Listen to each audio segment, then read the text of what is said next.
ఇదేనండి Kotipalli railway station. మనకి ఈ లైను కాకినాడ నుండి మనకి కోటిపల్లి వరకు అయితే ఉంది.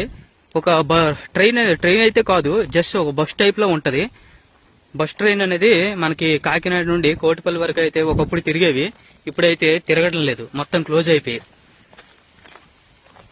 రైల్వే స్టేషన్ దగ్గరికి అయితే వెళ్దాం. కోటిపల్లి. ఈ కోటిపల్లి పేరు వింటేనే ఏదో తెలియని మనకి ఎక్సైట్మెంట్ అయితే అనిపిస్తది. గోదావరి నది ఒడ్డున ఉన్న ఒక అందమైన గ్రామం కాబట్టి. కోటిపల్లి రైల్వే స్టేషన్ ఒక సైన్ బోర్డు దగ్గరికి అయితే రావడం జరిగింది. ఫ్రంట్కి వెళ్దాం. చూడండి, ఈ కోటిపల్లి ట్రైన్లు క్లోజ్ అయ్యి ఎన్ని సంవత్సరాలు అవుతుందండి? 4 సంవత్సరాలు అవుతుంది. రైల్వే స్టేషన్ మాత్రం ఇక్కడ గవర్నమెంట్ ఉంటారా? ఓకే ఓకే,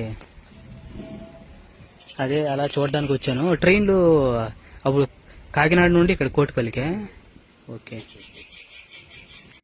అక్కడ బ్రిడ్జి, గోదావరి బ్రిడ్జి ఉంది కదా, ఆ బ్రిడ్జి ఎక్కడికి? అది నరసాపురమా? అంటే ఆ బ్రిడ్జి ఓకే అయితే మళ్ళీ ట్రైన్లు తిరుగుతాయా కాకినాడ నుండి ఇటు వస్తాయి? ఓకే, విజయవాడకే వెళ్ళిపోవచ్చు. ట్రాక్లు ఇప్పుడు కూడా అలానే ఉన్నాయండి. ట్రాక్ల మీద పిచ్చి మొక్కలు అవన్నీ మొలిసేసి ఉన్నాయి.